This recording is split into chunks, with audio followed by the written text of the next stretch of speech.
Hello everyone. आज 30 अगस्त 2025। तो आज हम द इंडियन एक्सप्रेस की इम्पोर्टेंट न्यूज़ करेंगे, जिसमें पहली न्यूज़ रहेगी कि भारत की जीडीपी में वृद्धि दर्ज की गई है, कि भारत ने 5 मंथ के बीच में कितनी वृद्धि की है। इसके अलावा मोदी को जापान में जो दामुमा उपहार मिला है उसके बारे में देखेंगे। इसके बाद जो माधोपुर बैराज है उसके टूटने की न्यूज़ आ रही है, जो कि अभी पंजाब में हड़के हालात बने हुए हैं, फ्लड की सिचुएशन है, बाढ़ जैसी सिचुएशन बन चुकी है वहाँ पर, यानी कि बाढ़ आ चुकी है। तो उससे लेकर जो भी न्यूज़ अपडेट रहेंगी वो करेंगे। GDP surprise, services pushes up Q1 growth to 5 quarter high of 7.8% वृद्धि हुई है, यानी कि 7.8% की वृद्धि दर्ज की गई है। ये 5वें क्वार्टर में हुआ है। क्वार्टर जैसे कि 3 मंथ का एक क्वार्टर होता है, ठीक है। तो इसी तरह ये 5th क्वार्टर जो है वो चल रहा है। उसको लेकर भारत की जो पहली तिमाही है, यानी कि अप्रैल से लेकर जून 2025 में जीडीपी की वृद्धि दर 7.8% हो चुकी है, जो कि पिछले 5 तिमाहियों में सबसे ज़्यादा है। यानी कि अब देखिए, जो ट्रंप के द्वारा एक बयान आया था कि भारत की जो डेड इकॉनमी है, अब भारत ने दिखा दिया है कि भारत की जो इकॉनमी वो डेड नहीं है। मुख्य आर्थिक सलाहकार जो है सीईओ, वो क्या कहते हैं, वी अनंत, उन्होंने कहा है कि अर्थव्यवस्था में स्थिरता और मजबूत वृद्धि हो रही है। तो इसी वजह से ये हमें संकेत मिला है, ये जो वृद्धि हुई है, बढ़ोतरी हुई है, मजबूत घरेलू मांग, विशेष रूप से जो उपभोग है यहाँ पर, यानी कि कंज्यूमर्स हैं, और जो निवेश इन्वेस्टर्स हैं, साथ ही कृषि सेवा क्षेत्रों के बेहतर प्रदर्शन से ये सब कुछ हो पाया है। भारत में जो जीएसटी है, यानी गुड्स एंड सर्विस टैक्स, वस्तु एवं सेवा कर, सुधारों को 2025 में एक बड़े बदलाव की दिशा में देखा जा रहा है। ये सुधार जो है कर संरचना को सरल बनाने, अनुपालन को आसान करने के लिए और आर्थिक विकास को बढ़ावा देने के लिए प्रस्तावित किए गए हैं। कुछ ऐसे सुधार हमने पीछे एक देखा था कि पार्लियामेंट में जो अभी मॉनसून सेशन चल रहा है उसमें जीएसटी में रिफॉर्म्स की बात कही जा रही है। यानी कि सितंबर में ये कहा जा रहा है कि एक ऐसी काउंसिल बैठेगी जो जीएसटी रिफॉर्म्स के बारे में चर्चा करेगी। और ये रिफॉर्म क्यों किए जा रहे हैं, ताकि जो भी भारत में टैक्स सिस्टम है उसको सिंप्लीफिकेशन उसका किया जा सके। यानी कि अभी भारत में 4 स्लैब्स के टैक्स लगते हैं, उसको कम करके 2 स्लैब्स वाले टैक्स को लागू करने की बात चल रही है। इसके अलावा जो भी मतलब टैक्स सिस्टम है उसको अच्छे से इम्प्लीमेंटेशन किया जाए, आर्थिक विकास हो सके, और जो आम जनता है उनको कुछ टैक्स सिस्टम से राहत मिल सके। तो इन सभी को लेकर ये रिफॉर्म किए जाएंगे। वर्तमान में अगर हम जीएसटी की बात करें तो जीएसटी की जो मौजूदा स्लैब दरें हैं वो 0%, 5%, 12 एंड 18% है, और 28% भी हैं। यानी कि मेन जो 0% है वो तो नहीं, उसके अलावा जो 4 है, 5, 12, 18 और 28, इसके साथ ही कुछ वस्तुओं पर अतिरिक्त उपकर भी लगाया गया है, यानी कि एक्स्ट्रा टैक्स भी लगा हुआ है। इसमें सुधार कौन कौन से प्रस्तावित रखे गए, कौन कौन से सुधार होने चाहिए। तो 12% और 28% स्लैब को हटाने की बात चल रही है, कि इसको हटाने की एक योजना है। इनमें क्या होगा, 99% जो वस्तुएं होंगी वो 12% स्लैब में है। यानी कि ये इन दोनों में जो वस्तुएं हैं ना, इनको अगर हम देखेंगे तो 99% ऐसी गुड्स हैं जो कि 12% में भी आती हैं। उनमें 5% में और 28% की जो 90% की जो वस्तुएं वो 18% स्लैब में आती हैं। तो इसको यानी कि वहाँ पर ट्रांसफ़र कर दिया जाएगा। 2 मुख्य स्लैब जो हैं 5% और 18% ये प्रस्तावित रखे गए हैं, जो कि कर संरचना को आसान बनाएंगे। यानी कि इसमें 12 और 28% जो टैक्स होगा उसको ख़त्म करके सिर्फ 12 और 18% में ही बाकी जो भी सारा सामान है उसको इसमें शामिल कर दिया जाएगा। इसमें क्या होता है, जो तंबाकू है, नशीले पदार्थ, गुटखा और जो पान मसाला है उस पर नया 40% लागू होने की बात चल रही है, कि ये एक नया इस पर भी लागू हो सकता है। इसके अलावा जो छोटी कारें होती हैं जो पेट्रोल वगैरह पर चलती हैं उन पर जीएसटी 28% से घटाकर 18% करने की बात है। यानी कि ये भी एक प्रस्ताव रखा गया। जो डेली हम वस्तुएं यूज़ करते हैं, जिसमें टूथपेस्ट, साबुन, प्रेशर कुकर, सिलाई मशीन और साइकिल पर जो जीएसटी है उसको 5% स्लैब में लाने की योजना चल रही है, कि इन सभी चीज़ों को 5% स्लैब में लाया जाएगा। अब इसके लिए नए नियम और तकनीकी अपडेट मल्टीफैक्चर ऑथेंटिकेशन क्या है। 1 जनवरी 2025 से 200 करोड़ रुपए से अधिक वार्षिक टर्नओवर वाले टैक्स पेयर्स के लिए एमएफए जो है अनिवार्य। एमएफए क्या है, तकनीकी नए नियम है, इसमें अपडेट मल्टी फैक्टर ऑथेंटिकेशन है ये, ठीक है। तो ये जो है 200 करोड़ से जो अधिक वार्षिक जिनका टर्नओवर है उनके लिए जो टैक्स पे करते हैं उनके लिए ये सिस्टम है। 1 फरवरी 2025 से 50 करोड़ रुपए से अधिक ये टर्नओवर वालों के लिए लागू किया जाएगा। इसके अलावा अब 1 अप्रैल 2025 से सभी टैक्स पेयर के लिए ये चीज़ें अनिवार्य कर दी गई थी, यानी कि ये एक सिस्टम को चेंज कर दिया गया था। इसके बाद ई वे बिल और ई इनवॉइसिंग क्या है, यानी कि ई वे बिल क्या रहता है। ई वे बिल ई आपको पता होगा इलेक्ट्रॉनिक है ना। तो इसके अलावा जो 1 जनवरी 2025 से लागू हुआ, 180 दिनों से पुराने दस्तावेजों के लिए ई बिल जनरेशन प्रतिबंध लागू किया गया था।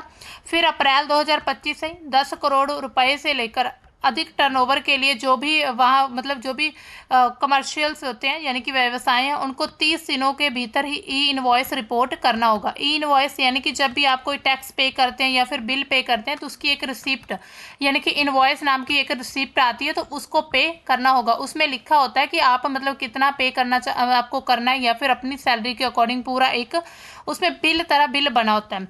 अब देखिए GSTR 3B में बदलाव, जुलाई 2025 से GSTR 3B में ऑटो पॉपुलेटेड डेटा जो है उसको संपादित नहीं किया जा सकेगा, यानी कि उसको इसमें नहीं रखा जाएगा, जिसमें डेटा में एक रूपता सुनिश्चित होगी। 3 साल से अधिक पुराने जो रिटर्न दाखिल करने वाले हैं उन पर रोक लगेगी, जो कि 1 अगस्त 2025 इनको लागू कर दिया गया। इसके अलावा 56th GST काउंसिल होगी। ये जो GST के रिफॉर्म किए जाएंगे इसको लेकर ये जो काउंसिल है ये 56th रहेगी। 3 से 4 सितंबर में नई दिल्ली में इसकी बैठक होगी और इसका एजेंडा क्या रहेगा, करों का जो युक्तिकरण करना, स्लैब में कमी करना और उपकर को हटाने की चर्चा, यानी कि सेस जो कर है उसको हटाने की। ये बैठक सुधारों को अंतिम रूप देने के लिए इम्पोर्टेंट होगी, जिसमें दिवाली 2025 तक दरों में कमी का वादा शामिल है, यानी कि दिवाली में एक नया अच्छा सरप्राइज भी मिल सकता है, गिफ्ट मिल सकता है, कि हो सकता है या तो ये टैक्स सिस्टम को सिंप्लीफाई करके यानी कि कम करके आम लोगों के लिए राहत की खबर हो सकती है, या फिर जो थोड़े हाई लेवल के लोग हैं यानी कि जो रिच पीपल है उनके लिए थोड़ी उनके लिए बुरी खबर हो सकती है कि उनको ज़्यादा टैक्स, ऐसा तो होगा नहीं वैसे। बाकी आने वाले समय में हम मतलब देखेंगे कि क्या इसके लिए सुधार किए जाएंगे।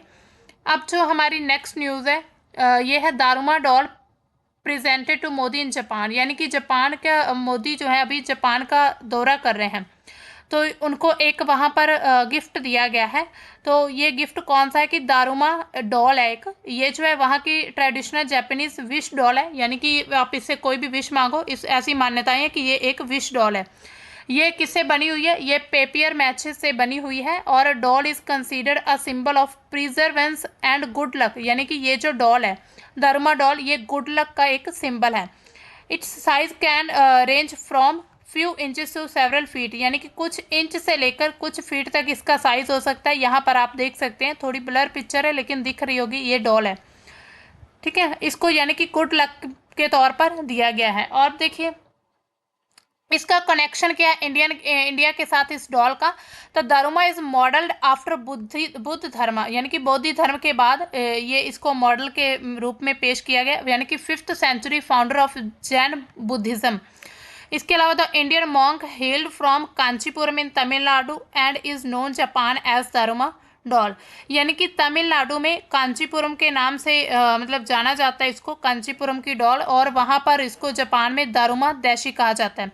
It is believed that Bodhi Dharma meditated for 9 years continuously facing a wall with his limbs folded, यानी कि उन्होंने वहाँ पर समाधि ली थी। जो बौद्ध धर्म के जो भी अनुयायी थे, बोधि धर्म के जो मेन महात्मा बुद्ध थे, ऐसा माना जाता है कि 9 साल तक उन्होंने कॉन्टिन्यूसली वहाँ पर समाधि लेकर ध्यान किया था। तो ऐसे कुछ रिचुअल्स हैं वहाँ के, मतलब ऐसे रिचुअल्स उनके भी रहे होंगे।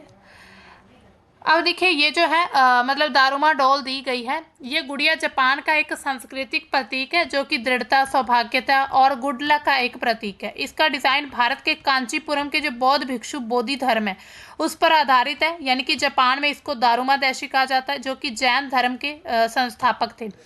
दारुमा जो ये गुड़िया है ये गोल, खोखली और आमतौर पर लाल रंग की होती है, जिसमें हाथ पैर नहीं होते इसके, क्योंकि ऐसा माना जाता है कि बौद्ध धर्म ने 9 साल तक दीवार की तरफ मुंह करके ध्यान किया था, जिससे उनके अंग जो थे वो सिकुड़ गए थे, यानी कि उनको एज अ सिंबल ये प्रेजेंट किया गया। परंपरा के अकॉर्डिंग ये गुड लक के लिए गुड़िया की एक आंख रंगी जाती और लक्ष्य पूरा होने पर दूसरी आंख रंगी जाती है, यानी कि एक पहले और दूसरी जब लक्ष्य पूरा हो जाता है। इसका गोल यानी कि आधार इसका ये जो गोल आधार ऐसे होती है, इसे गिरने पर भी खड़ा होने में मदद करता है। जो जापानी कहावत क्या है कि 7 बार गिरो और 8 बार उठो, उसको दर्शाता है। यानी कि अगर 7 बार गिरते हो तो 8 बार आपको उठना होगा। तो ये एक बहुत अच्छा सिंबल है। अब इसके इतिहास की बात करें तो इसकी उत्पत्ति और विकास कैसे हुआ। बोधि धर्म का प्रभाव है इस डॉल पर। ये जो दारुमा गुड़िया है, इसका डिज़ाइन बोधि धर्म से प्रेरित है। ऐसा माना जाता है कि यही जो 9 साल तक बिल्कुल वही कहानी है, मतलब वही कॉन्सेप्ट है जो पहले हमने बात की। इसलिए दारुमा गुड़िया का जो आकार गोल है और बिना अंगों वाला होता है। इसके बाद इसका प्रारंभिक रूप कैसा था। 17वीं शताब्दी के आसपास ही एदो काल में दारुमा गुड़िया का निर्माण शुरू हुआ था। और शुरुआत में ये गुड़िया कागज पर यानी कि पेपर माशे से बनाई जाती थी। और ताकासाकी शहर जो वहाँ का है, गुनमा प्रांत में इसको शेरिनजान दारुमा जी मंदिर से इसका विशेष संबंध रहा। यानी कि वहाँ पर एक ताकासाकी में एक मंदिर है शेरिनजान दारुमा, उससे इसका कनेक्शन है। ये जो मंदिर है दारुमा गुड़िया का एक केंद्र माना जाता है कि वहाँ का एक सेंटर है। ये एक संस्कृति के लिए प्रतीक है, जैसे कि पहले बात की कि लक्ष्य प्रतीक है। किसान और व्यापारी इसे अच्छी फसल के लिए या फिर समृद्धि के लिए खरीदते हैं और इसका गोल आधार जो इसको गिरने से भी रोकता है। जापानी कहावत क्या है कि नाना कोरोबी या ओकी, यानी कि ये जापानी भाषा है, आप देख सकते हैं नाना कोरोबी या ओकी, यानी कि 7 बार गिरो और 8 बार उठो, उसको दर्शाता है नाना कोरोबी या ओकी। और इससे लचीलापन दृढ़ संकल्प लक्षित होता है। इसकी परंपरा और उपयोग कैसे किया जाता है। इसकी गुड़िया की जो आंखें शुरू में खाली होती हैं, लक्ष्य तय करने पर एक आंख रंगी जाती है और दूसरा जो है लक्ष्य प्राप्त होने के बाद। ये जो प्रथा दृढ़ता प्रतिबद्धता को दर्शाती है। अब देखिए नए साल की परंपरा क्या है। जापान में जब न्यू ईयर होता है उस पर कई लोग दारुमा गुड़िया को खरीदते हैं और पुरानी को मंदिर में चलाने की एक रस्म की जाती है जिसको दारुमा क्यूओ कहा जाता है, जो कि नई कृतिका और नई शुरुआत का एक प्रतीक होता है। क्षेत्रीय महत्व क्या है इसका। ताकासाकी में हर साल दारुमा उत्सव मनाया जाता है जहाँ पर हजारों लोग सौभाग्य से इस गुड़ियों को खरीदते हैं। ताकासाकी जापान में दारुमा गुड़िया का सबसे बड़ा उत्पादन केंद्र है, यानी कि वहाँ पर ये बनाई जाती है। ये लाल रंग की होती है जो कि बोधि धर्म के लबादे और सौभाग्य का प्रतीक है। आजकल इसको विभिन्न रंग जैसे कि नीला, हरा, गुलाबी रंगों में इसको बनाया जाता है और जो अलग अलग इच्छा जिसमें स्वास्थ्य, प्रेम या धन, ये सभी का सिंबल है।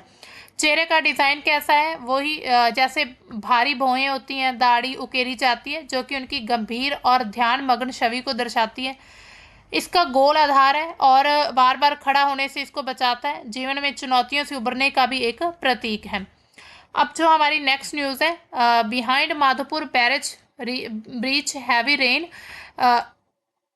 इनफ्रिक्वेंटली यूज्ड गेट्स, यानी कि जो गेट्स हैं माधोपुर के यानी कि यहाँ पर पठानकोट में, तो उस बैराज के जो भी उसके गेट हैं वो क्या है मतलब टूट चुके हैं। तो भारत में काफ़ी मतलब बाढ़ आ चुकी है। इसके टूटने का मुख्य कारण क्या है। भारी बारिश हो रही, लगातार 48 घंटों तक लगातार वहां पर बारिश होती रही है और गेटों के कम इस्तेमाल के साथ उनके रख रखाव में या फिर उनको कोई भी अपडेट रिन्यू नहीं किया गया था। पंजाब के पठानकोट में ये स्थित है। माधोपुर हेड वर्कर्स का गेट टूटने से लगभग 50 लोग वहां पर फंस गए और वहां के जो मुख्य इंजीनियर अमरजीत सिंह दुलेट, उन्होंने कहा है कि ये एक घोर लापरवाही है, यानी कि एक बहुत बड़ी लापरवाही है। इसको दोबारा से रेनोवेट नहीं किया गया, इसकी कोई भी चेकिंग नहीं की। उन्होंने ये कहा है कि पानी की सही मात्रा का आंकलन ना होने और समय पर गेट ना खोलने के कारण ये ऐसी स्थिति बन चुकी है। भारी बारिश के कारण रावी नदी में जो पानी का स्तर है, पानी का लेवल बहुत ज़्यादा बढ़ गया था और गेटों को बंद रखने से दबाव बना जिससे गेट टूट गया। इसके अपर बारी दबाव जो है कैनाल को भी खतरा पैदा हो गया था।